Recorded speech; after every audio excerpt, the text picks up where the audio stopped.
আসসালামু আলাইকুম প্রিয় আমার ভিউয়ার্সরা, আপনারা কেমন আছেন? আল্লাহর রহমতে আমি তো ভালোই আছি। তো চলে আসলাম ছোট্ট একটা ব্লগ নিয়ে আপনাদের মাঝে।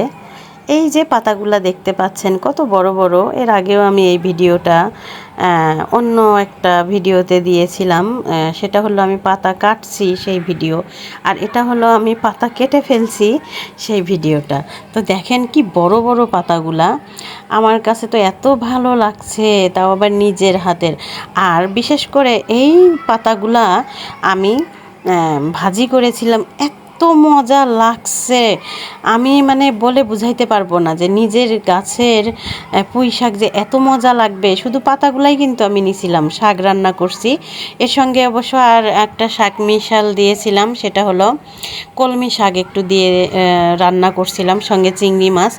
এই জন্য এত মজা লাগছে, কিছু বলার নাই, অসাধারণ একটা খাবার হয়েছিল। তো এই যে ছোটোখাটো জায়গাতে অল্প মাটিতে গাছগুলা যে হইছে, এটা আমি আল্লাহর কাছে হাজার হাজার শুকরিয়া। আল্লাহ রিজেক দাতা, আল্লাহ রিজেক দিয়েছে তাই খেতে পারলাম, আর এত মজা লাগলো। তো যাই হোক, আমার গাছ লাগাতে খুবই ভালো লাগে। এক কথায় আমি গাছপ্রেমিক একটা মানুষ। এই যে দেখছেন মরিচ গাছে ফুলও আসছে। এই ফুলগুলা মরিচে রূপান্তরিত যদি হয় তাহলে তো আলহামদুলিল্লাহ, মরিচ খেতে পারবো। আমি কিন্তু এই গাছের মরিচ এর আগে খেয়েছি, এবার আবার নতুন করে মরিচ আসতেছে। তো দেখা যাক কয়টা মরিচ হয়। এর আগে অনেকগুলা মরিচ হয়েছিল, আমি খেয়েছি। আর এইগুলা হেলেঞ্চা শাক আর সানচির শাক বলে। তার পাশে আছে হলো কচুর শাক। তারপরে মানে আমার এখানে কচুর শাক আছে, মরিচ আছে, পুঁই শাক আছে, তারপরে আবার হলো ওই যে ফুলের গাছ টাছ এগুলোও আছে। মানে আমি সব মিশাই লাগাই, যখন যেটা আমার কাছে চোখে পড়ে আমি সেটাই লাগিয়ে ফেলি, কিনে নিয়ে আসি নার্সারি থেকে। কিছুই মিস দেই না, আমার কাছে ভালো লাগে গাছগুলা।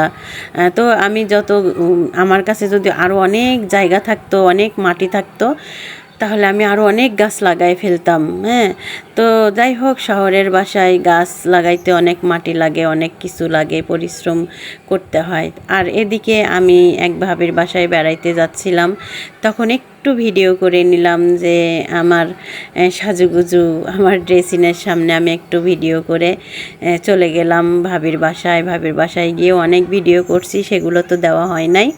তো যাই হোক, আমাকে সবাই একটু ভালোভাবে আমার ভিডিওগুলো দেখবেন, আমার কথাগুলো মনোযোগ দিয়ে শুনবেন, আর ভিডিওগুলো দেখার চেষ্টা করবেন। সবাইকে আল্লাহ হাফেজ।